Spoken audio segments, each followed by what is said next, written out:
The Public Health Agency of Canada proudly presents coughing, sneezing, and you. Every time a person coughs or sneezes, millions of disease-causing germs are launched into the air. Polite people cover their mouths, but using your hands can spread germs to other people. Until recently, the best advice was to use the inside of your elbow. Germs get trapped in the fabric and die. But we now know that even these precautionary measures aren't always sufficient to prevent contamination. That's why your best bet is to sneeze into the back of your knee. Here, people are far less likely to come into contact with your germs. Can't reach?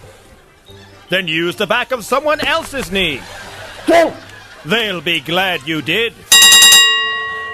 By following these simple steps, we can all help make the world a healthier place to live. This has been a presentation of the Public Health Agency of Canada.